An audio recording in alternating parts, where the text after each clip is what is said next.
Яг энэ уучлалтыг гуйснараа би бас би чиний хийж байгаа юмыг анзаарахгүй явж байгаа биш шүү. Анзаараад байгаа шүү.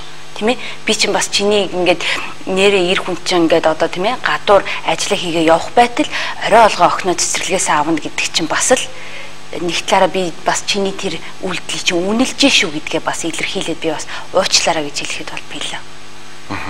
Билээ мэн тийм үү. Тэгэхээр бас энэ дашимч гэсэн хэлэхэд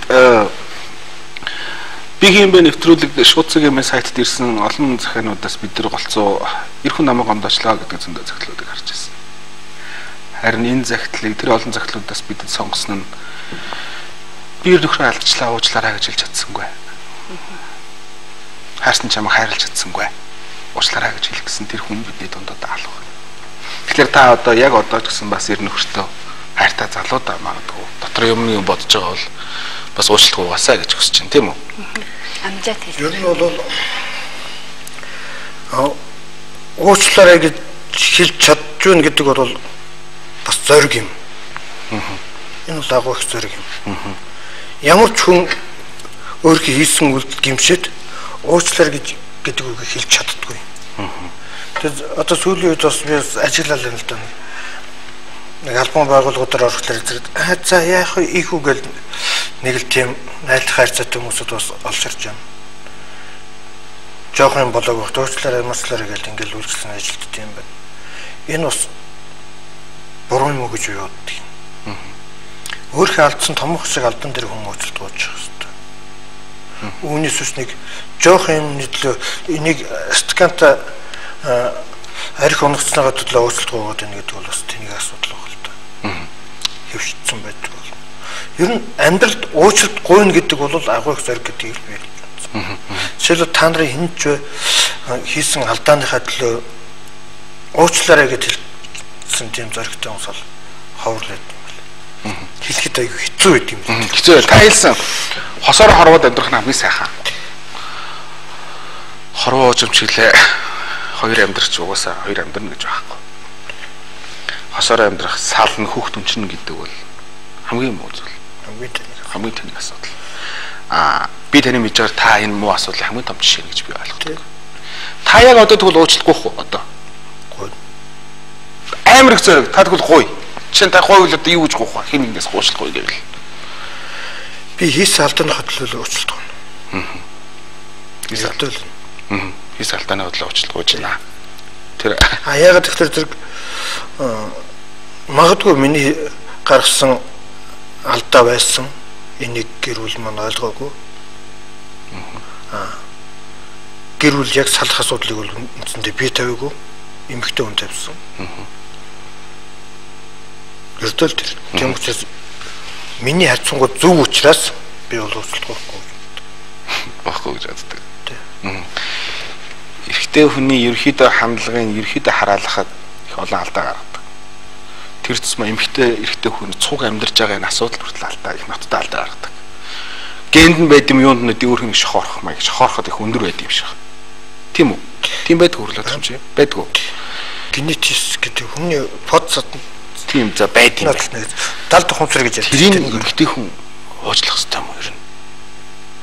Уучлах хэмжээ бий л дээ. Ямар байдал дээр юм ямар хэмжээтэй юм. Тэгээд цаашаа өргөлжлүүлээ уучлаад өргөлжлүүлэх ухаан сэтгэл зүрх байна уу гэдгээс болно шүү дээ. Уучлаалаадаг нөгөө хүн ямар ч хувиршгүй. Одоо энэ хин эрэгтэйчүүд хамгаалахын төвийн одоо энэ хүний ийм сайхан одоо эрэгтэйчүүдийг нэг тийм эрэгтэйчүүдэд энэ их тийм зөөлөн хандаж, орон мөгч хандаж чаддаг эмэгтэй хүн бас байна. Тийм ухаантай. Зүгээр нэг мөрөөрөө байдаг. Бас тэг өөрийгөө зүгээр л аваа яваад идэг те. Тэгсэн мөртлөө тэр өөрийнх нь уг суур хүмүүжил. Тэр хүнд хүмүүжил өгөх чадахгүй, чадваргүй, тэгж боддоггүй, мэддэггүй. Тийм хүн бол яах юм? Одоо хүн болгоны гэрүүлч өөр шүү дээ. Би нэг өөр зантай, манай нөхөр нэг өөр зантай ингээд энэ жорч яг л энэ өвчнөд энэ таарна, энэ өвчнөд энэ таарна гэж байдаг үстэй юм чи. Яг тэрнтэй л адилхан баг. Тэгээд тэр би бол ингэж бодож ямар ч ихнэр нөхөр болоос суусан бол тэр хоёр таарах л ёстой байхгүй хүүхдээ олчвол таарахын төлөө тэрнээс тааруулах гэж нэг яваад нөгөөдг нь гүрдийгээд иж болохгүй шүү. Тэр цаан чинь хүүхдийн асуудал байгаа байхгүй. Би бол ганцхан хүүхдүүдээс тэгж шаарддаг. Та нөхдөө тамин аваа суухаас өмнө би анх бэрээ болоод ирж хахад бэрээс юу асуусан гэж бодож байна. Чи эрүүл мэндтэй юу гэж асуужсэн шүү. Чамд ямар нэгэн орхог өвчин байхгүй зү. Энд чи яаж вэ? Эцсийн бүлэгт би миний одон содар эрүүл төрөх ёстой гэж. Тэгээс өөр юм асуугаагүй шүү. Тэгэхээр өөр нь эцсийн бүлэгт тамин хүүхдийнхээ төлөө амьдрах хэрэгтэй, хүүхдээ эрүүл гарах хэрэгтэй. Хоёрын хооронд одоо нэг саа өвчтэй ч юм уугаар гаргачих юм бол одоо насаараа зов шүү. Би та нар эрүүл биш хүүхд гаргах юм бол амын нөр гэж загнадаг шүү. Би бол ам хатав. Ихтэй тэхгүй л дээ, ихтэй тэгж хэлж ойлгуулдаг байхгүй юу? Сайхан манай найз бүр ингэж хэл та. Стаалуулсан. Яасан. Шинжээ нуурч өдөр 6 цаг хүртэл явчихжээ. Найз унаа татсан шүү дээ. Тийм үү, тэгээс. Тэг орхсон чинь их нэрчээстэй баалж тавьж байна. Тажид ирээсэн. Би уучлалгүйсэн миний буруу. Үнээс манай найз минь явц ингээд явчлаа. Тэг уучлахгүй. Тэг юу гэж мэдгүй тажид ирээрэй л гэсэн юм. Яах вэ? Гэт манай найз яг одоо хүртэл согтуу надад ярьж байгаа. Чи хараач хармаар л айгаад. Эмэгтэй хүн жишээ нь тэрийг уучлуул эмэгтэй эр хүнд уучлалт их хэрэгтэй юм шиг. Тийм үү? Яаж уучлах хэрэгтэй юм? Энэ тохиолдолд жишээ нь одоо тэр хүний эхнэрт юу гэж хэлэх вэ одоо? Тэр хүний эхнэрт болохоор мэдээж эмэгтэйчүүд бид нар болохоор одоо хүний хань ижил болсон тийм ээ. Тэд нэг юм үг байдаг л да. Бид нар нөхрийнхөө нүдийг нь хизээч хааж чадахгүй. Харин зүрхийг нь хааж чадна. Тэгэд яаж хаах вэ гэвэл ерөнхий нийтлэг эмэгтэйчүүд маань эхнэр хүн болсны дараа ердөөсөө өөрийгөө гаргуунд нь хайчдаг. Ердөөсөө гадаад үзэмж өмсөж байгаа хувцас. Би бас саяхан ингээд нэг найзын доороод харчихсан чи эхнэр нь зүгээр л баг дотор хувцсанд гэрэлтэх шахуу хувцастай ингээд галтгоондоо явж байгаа байхгүй. Тэгэд тэрийг харсанд найз залуугийнх нь одоо найз ирчүүд нь тийм ээ тэр эмэгтэй юу гэж дүгнэх вэ? Би тийм байдал эмэгтэйчүүдийг бити байгаасаа бид нараас өөрсдөө хайрлаасаа гэж хүсдэг. Гэхдээ саяных дээр болохоор би бас амьдралыг бид нар арай өөрөөр хараасаа гэж би бас хүмүүст хэлэх дуртай. Тэр маань юу гэвэл хэрвээ нөхөр нь одоо ингээд архиуж явсаар байгаа тийм ээ найз нь солонгосоос ирээд ч юм уу гадаадаас ирээд архиуж явсаар хагаад тэр хүн хэрвээ яг өнөөдрийнх шиг маргааш хэрвээ тэр хүн амьд байхгүй байвал яах вэ? Тэрний оронд гэртээ согтуу ороод эхнэрийн хажууд байсан дээр биш үү? Би бол тэр эмэгтэйд тэгж хэлнэ. Харин ч өөр хүнтэй яваад те эсвэл өөр зочид буудалд хоноглоод яваагүй байгаа дээр нь татаад авчаач боломж өгөөч. Энэ хүнд ухаарах боломжийг нь өгөөч. Сайн нөхөр байх хоёр дахь боломжийг бас олгож болохгүй гэж юу? Яг энэ бүсгүй шиг цагтл дээр битсэн одоо тэр үрээд хөрөөд үлдсэн бүсгүй шиг бардан байж байгаад нөхөр нь бүр яг таны хэлдгээр одоо бидний хэлдгээр цаашаага бүр ингээ яваад гэртээ орохоос хүртэл хашраад ингээ явж байгаад энэ гэр бүл салвал нэг эмэгтэй байж хэлж байгаа. Эцсийн төсвөлдөө эмэгтэй бол хохирно штэ. Тэгэж хатуурхсныхаа төлөө гэж бодох нь зөв үү? Би бол тэр эмэгтэйтэй санал нийлнэ. Яг энэ тохиолдолд бол тэр хүн чинь өөр буудалд юм өөр хүүхэн мөхөнтэй явуулдаагүй. Тий. Зүгээр найз нь ирсэн байна. Тэр хэлсэн байна уучлахгүй байсан байна. Цаашаа яваалсан байна. Түл чи явахгүй юу ч гэж явуулчих. Тэгвэл хин хохирох юм. Ер нь бол хүүхдтэй оцсноор эмэгтэй хохирно гэж байдаг юм шүү дээ. Харин аз жаргалтай харин илүү байж байгаа байхгүй. Тийм үү? Тий. Ер нь хүмүүс хүүхдтэй болоод хоцорчлоо гэж яддаг. Би амьдралаараа хохирчлоо гэдэг. Тэр худлаа байхгүй. Зүгээр л тэгж яддаг л. Тэгтээ би энэ яран дээр ер нь бид бол юмнаас юунаас ухамсарах хөвгөлтөр зэрэг уран зохиолын ном байна. Өвгдөөсийнхаа ярианаас бид өнөөдөр амьдралыг ойлгож явах хэрэгтэй зөвөр үзэх биш. Жишээлбэл Тунгалаг тамир киног биднээс өтөчнөө үзсэн. Эрдэнэ үнэн үү гэж хэлээд ингэж хэлээд явахт үнэн ингэж хэлэнгууд хайчаад алгуулдаг гэдэг. Тийм ээ? Долгор итгэлтэй унтцсан байж байгаа. Тэгээд нөгөө хягтыг эзлэхэд нэг ийм жижигхэн торго аваад долгор төгссөн гэж хэлээд аваад хармарцсан байж байгаа. Тухайн үед хүн ямар ч ааш гаргаж болно. Тэр агуу их хайр гэдэг бол хүний сэтгэлд бол үлдээ тосрдог. Хайр сэтгэл гэдэг бол эр хүнийх бол ерөөсөө салдаггүй байхгүй. Эмэгтэй хүн бол цаашаа эргэж явчихна.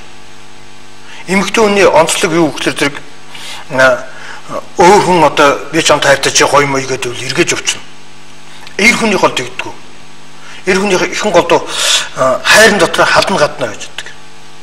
Тэгэд Тонголго Тамир кино хэрв яг үг үрчлэн ойлгоод уншдаг юм бол маш гоё штэ. Хамгийн сүлд нь долгооч амьд байж байгаад үерт байж ороод эмгүүгөө хоёр авч өсгөөд ингэсний дараа эрдний төлөө явж амиа өгдөг байхгүй. Эрднийг алах гэж яхад нөгөө хүмүүсүүдийг таслан зогсоох гэж явж байгаа юм. Ер нь хайр сэтгэл гэдэг бол яг та нар хайр сэтгэлээр суусан хоёр нэгэнтэй ингэж суусан бол энэ бол агуу юм. Гэхдээ агуу хайр агуу эрсдлийг бас дагуулдаг. Бас ийм үг байдаг. Тэгэхээр зэрэг хэрвээ та нар хайрлж суусан бол нэг нь насварлаа гэхэд одоо саяны бүсгүй өөрөө бичээг найз нь өмнөс нь бичсэн байна л да тий. Тэгэхэд тэр агуу их сэтгэлийг тэр найз хүүхэн бол мэдэрч чадсан. Тэр хүүхэн өөрөө мэдэрсэн. Хожимдж мэдэрсэн. Тэрний найз нь бичсэн байж байна. Хэлэх үг олдохгүй байгаа бол тэрнийг оршуулсан гадар нь очиод 40 сар юм 3 жилийн дараа очиод яар хэл. Тэрний чинь сүнсний орон цагаар хүмүүс сонсч яддаг байхгүй. За сүнсний орон цаг байлаа. Гэхдээ энэ залуу сайн залуу байсан учраас тэр залууг бидний буруутгах чадахгүй байна л да. Тэр цагтлаас харахад. Гэхдээ харамсахгүй тулд хайрлаач гэж бүсгүүчүүдээс бид нэр ерөөхдөө зарим тохиолдолд гууж байна. Гэхдээ эр хүн өөрөө олигтой байх хэрэгтэй гэж би бодож байна. Тийм үү? Та яг нөхрөө яг шинэ үед та нөхрөөсөө ямар байгаасаа гэж хүсээс хэлбэр зүгээр яг юу хүсдэг вэ? Зүгээр л та хамгийн жижигхэн нөхөр минь тийм л байв надтай хамгийн ажралтай. Өнөөдөр цэцэрэс хүүхд аав гэдэг бол зүгээр л жирийн асуудал. Тийм үү? Тэгээ гэр бүлийн амьдрал дээр зүгээр миний хувь хүний бодол штэ. Хамгийн нандин ямиг би бол ердөөсөө үнэнч байдал гэж дүгндэг. Тэрүүгээрээ ч олон гэр бүлүүдэд зөвлөгөө өгж байхдаа ч юм олон гэр бүлүүдтэй уулзж байхад тэднэрт бол хангалттай эд хөрөнгө байна. Тэднэрт сайхан амьдрал байна. Гэтэ үнэнч байдал байхгүй учраас олон сэтгэлийн шарах амсж байгааг олон эмэгтэйчүүд ч юм уу эрчүүд минь архинд орж байгааг хардаг. Тийм болохоор ердөөсөө өнөөдрийн хувьд ч гэсэн тийм ээ миний нөхөр намайг ингээл одоо бусад хүмүүсийн бусад хүүхнүүдийн ингээл хүсэж байгаа тэр одоо олон их алмазан шигтгээтэй эмэг бөгж ч юм уу эсвэл олон давхар хаусд амьдруулаад миний хүссэн машиныг авч өгөхгүй байгаа ч гэсэн би байнга нөхөртөө юу гэж хэлдэг вэ? Надаа үнэнч байгаад баярлалаа. Энэ бол хангалттай гэж хэлдэг. Тийм учраас тэр сайн нөхөр байж чаддаг, сайн аав байж чаддаг. Миний гэрт өсөж байгаа 3 хүүхдэд зөв үлгэр дуурайлал Монголын цаашдын удамд нөлөөлж байгаад би баярлалаа гэж хэлдэг. Би чамд нэг энэ нэвтрүүлэг харж байгаа. Энэ манай Монгол улсад юу хизээ энэ хүүхдтэй хүн өөрийгөө биер хамгийн их зовж ийн гэж бодгоо болох юм би. Хүүхдтэй хүн чинь хамгийн жаргалтай хүн гэдэг. Хүүхд чинь хог биш хүн зай гүйлгэж. Та буруу ойлгосон байна. Би хүүхдийг ерөөсөө буруутгах. Хүүхдээ үнийг буруутгаагүй. Чи биш ээ. Эмэгтэй их хүмүүс нийгмийн одоо манай над засгийн удирдагч нар тэгж бод. Гэхдээ одоо энэ гудамжинд байж байгаа хог дээр байж байгаа энэ хүүхдүүдээс ингээ ялгалт хийх